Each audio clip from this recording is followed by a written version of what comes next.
할렐루야. 사랑하는 이그스필드 교회 성도님들, 오늘은 2023년 7월 25일 화요일입니다.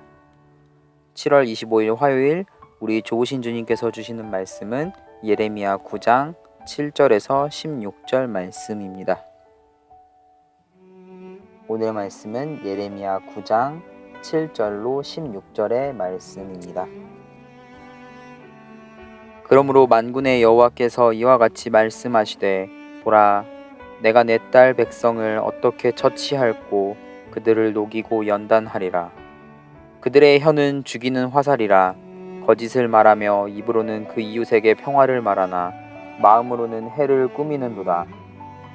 내가 이 일들로 말미암아 그들에게 벌하지 아니하겠으며 내 마음이 이런 나라에 보복하지 않겠느냐 여호와의 말씀이니라. 내가 산들을 위하여 울며 부르짖으며 광야 목장을 위하여 슬퍼하나니 이는 그것들이 불에 탔으므로 지나는 자가 없으며 거기서 가축의 소리가 들리지 아니하며 공중의 새도 짐승도 다 도망하여 없어졌음이라. 내가 예루살렘을 무더기로 만들며 승냥이 굴이 되게 하겠고 유다의 성읍들을 황폐하게 하여 주민이 없게 하리라.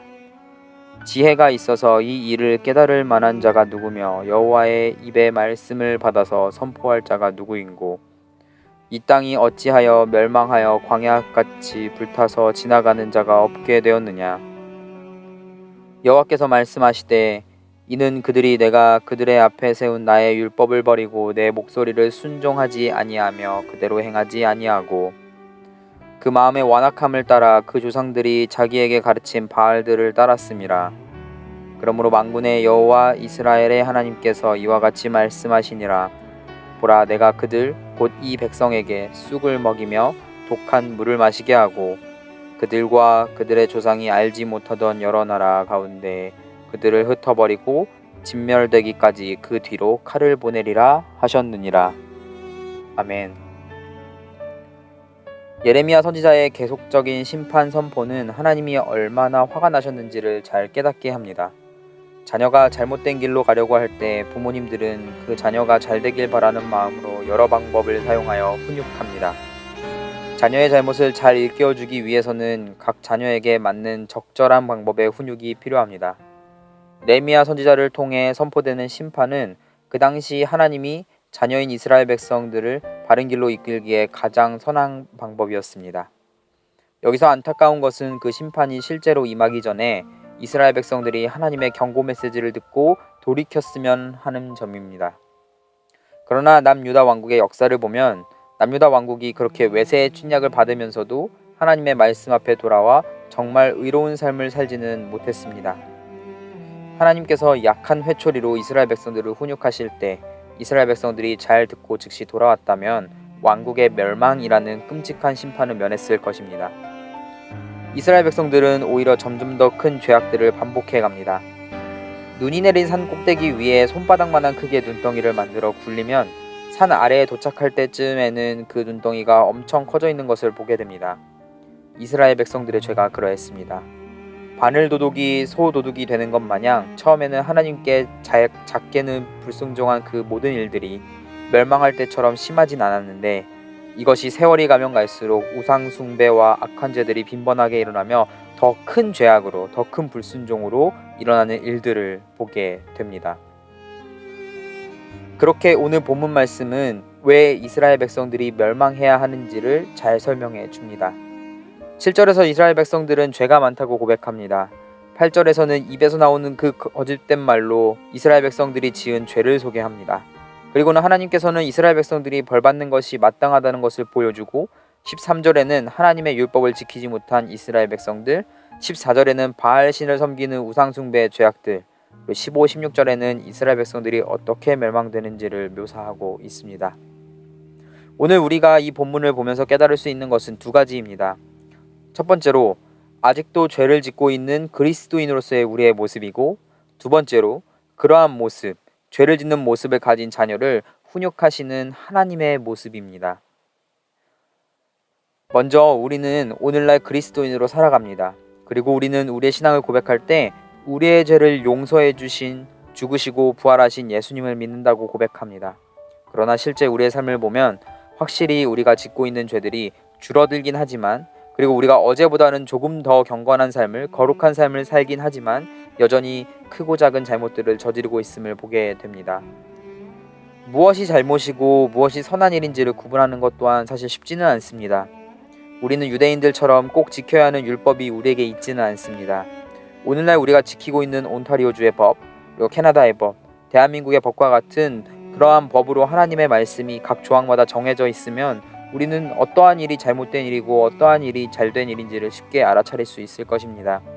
하지만 우리의 현재 삶에는 추상적인 하나님 사랑, 이웃 사랑이라는 그 율법의 본질, 그 핵심만 남아 있습니다. 예를 들어 교회의 모든 예배를 다 참여하는 것이 우리가 하나님을 진정으로 사랑하는 방법일까요? 그래서 이번 주에 교회에서 드려지는 예배 중 한 번을 빠지면 작은 불순종을 저지른 것이고, 이번 주에 아예 교회에 가지 못했다면 큰 불순종을 저지른 것일까요? 하나님께서 원하시는 자신의 말에 순종하라는 것은 이러한 적용을 바라는 순종이 아닙니다. 물론 하나님을 사랑하여 예배 자리에 모두 나와 모든 예배를 드리는 것은 본질적으로 선한 일이고 하나님께 영광 올려드리는 일입니다. 그러나 이것을 오늘날의 그리스도인인 우리가 실제로 어떻게 우리의 삶에 적용해야 하는지는 저마다 다르고 쉽지 않은 숙제입니다. 그러나 우리는 분명히 알고 있습니다. 우리 안에 거하시는 성령 하나님이 우리의 양심을 통하여 무엇이 잘못되었는지, 또한 무엇이 하나님 앞에서 선한 일인지를 분간할 수 있게 해주십니다. 이게 바로 우리에게 기도가 필요한 이유입니다. 오늘 우리는 어떻게 하나님을 사랑할 수 있을지, 오늘 우리는 어떻게 이웃을 사랑할 수 있을지를 기도하며 주님께 물어보고 우리의 삶에서 우리 각자의 상황에 맞게 그 사랑을 실천해야 합니다. 누군가는 이웃을 위해 기도하는 것이 이웃사랑이고, 누군가는 이웃을 위해 한 번 더 찾아가서 이야기를 들어주는 것이 이웃사랑입니다. 저마다 그 방법이 다를 수 있습니다. 방법이 다를 뿐 우리는 그것을 위해 우리의 마음을 쏟고 힘을 쏟아 성령 하나님께서 주신 은혜로 그 모든 일을 행해야 합니다. 이렇게 조금 더 거룩한 삶, 조금 더 의로운 삶을 살아내는 것이 아직도 죄를 짓지만 하나님 앞에 나아가 회개할 수 있는 오늘날 그리스도인의 모습입니다. 우리는 이스라엘 백성의 심판을 메시지로 듣습니다.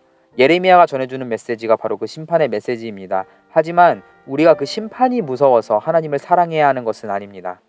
우리를 구원해 주신 하나님의 은혜, 날마다 우리를 용서해 주시는 그 하나님의 은혜가 감사해서 우리는 오늘날 죄를 짓는 모습을 계속해서 보게 되지만, 하지만 그 주님이 주시는 새 힘으로 의로운 삶을 살아가는 모습 또한 반대로 보게 됩니다. 두 번째로 우리 주님은 우리를 바른 길로 이끌어 주십니다. 우리 주님의 모습은 항상 같은 자리에서 자신의 자녀를 기다리고 그 자신의 자녀가 올바른 길로 갈 수 있도록 만들어 주시는 우리 주님의 모습을 우리는 오늘 말씀 속에서 볼 수 있습니다. 표현이 긍정적으로 보이지만 남유다 백성들은 자신들의 왕국이 멸망하는 길이 바른 길이었습니다. 하나님보다 자신들의 나라를 더 소중히 생각하고 하나님보다 다른 강대국의 신을 더 드높이고 하나님의 율법보다 자신들만의 법이 더 소중했던 그 백성들의 왕국이 결국엔 무너집니다. 다행인 것은 그 무너짐의 결과가 처참한 실패가 아니라는 점입니다. 주변 강대국의 입장에서, 바벨론이나 이집트의 입장에서 이스라엘은 아예 역사 속에서 사라진 나라로 기억될지 모릅니다. 그러나 이스라엘이 무너진 뒤 2500년이 지난 지금 그 나라는 사라졌을지 모르나 그 나라의 백성들은 아직까지도 건재하여 하나님 나라의 이야기를 온 세계에 방방곡곡 선포하고 다닙니다. 하나님의 바른 길은 한 나라가 굳건히 서가는 것보다 그 백성이 올바로 서가는 것을 의미합니다. 나라가 멸망할 때를 보면 크게 두 가지로 의견이 나뉩니다. 하나는 백성은 희생을 당해도 나라는 멸망해선 안 된다는 입장입니다. 나라가 남아있다면 그 백성은 살아남은 사람들로 하여금 다시금 회복시킬 수 있다고 믿습니다. 반대로 나라는 무너져도 그 나라의 정신을 가진 백성이 더 소중하다는 입장입니다. 나라보다는 백성 한 사람 한 사람을 더욱 소중히 여기는 정신을 여기서 엿볼 수 있습니다. 이 두 가지 방법 중 하나님께서 선택하신 방법은 후자였습니다. 이 세상의 나라는 있다가도 없어집니다. 더 강한 나라가 오면 무너질 수밖에 없습니다. 그러나 하나님의 백성은 어떠한 강한 나라가 와도 절대 흔들리지 않습니다. 포로로 끌려가도 굴복하지 않습니다. 하나님 나라의 정체성을 빼앗으려고 이름을 바꾸고 그 나라의 말을 쓰지 못하게 하더라도 남유다 백성들은 무너지지 않습니다. 하나님이 그 백성에게 베푸신 은혜가 지금까지도 전해집니다. 심판을 허락하신 하나님이 때로는 원망스럽지만 그 모든 일을 통해 선한 일을 이루시는 하나님을 바라보면 우리는 그저 감사함을 느낄 수밖에 없습니다. 그렇게 우리는 오늘 본문으로부터 우리 자신, 계속 죄를 짓는 모습을 보게 되는 우리 자신의 모습과 그럼에도 불구하고 용서하시고 항상 그 자리에서 기다려주시는 하나님의 그 은혜와 모습을 우리는 볼 수 있게 됩니다. 오늘 우리는 우리 삶에서 역사하시는 하나님의 은혜를 경험합니다. 내가 가진 가장 소중한 것을 빼앗아도 바른 길로 이끄시는 주님의 은혜를 경험합니다. 사도 바울의 고백처럼 우리가 자랑할 것은 오직 우리를 구원하여 주신 독생자를 내어주신 그 구원의 은혜뿐입니다. 사실 이게 가장 소중한 것이지 다른 우리가 가진 이 세상의 그 어떠한 것이 가장 소중한 것이 아닙니다. 이러한 심판의 하나님께 우리의 삶을 감사로 내어드리는 오늘 하루가 되기를 주님의 이름으로 축복합니다. 기도하겠습니다. 선하신 주님, 이 시간 우리를 구원하여 주신 주님의 놀라운 은혜 참으로 감사합니다. 오늘 우리 앞에 주어진 여러 시련들 가운데에도 다시 능히 서가게 해주실 주님을 기대하오니 온전히 주님께서 우리의 삶을 푸른 초장으로 이끌어 주시옵소서. 심판 가운데에도 낙심하지 않도록 주님 은혜를 베풀어 주시옵소서. 이 모든 말씀 우리 주 예수님의 이름으로 기도합니다. 아멘. 오늘 주님께서 주신 은혜를 기억하며 감사함으로 의로운 삶을 살아가는 이글스필드 교회 성도님들 되기를 주님의 이름으로 축복합니다.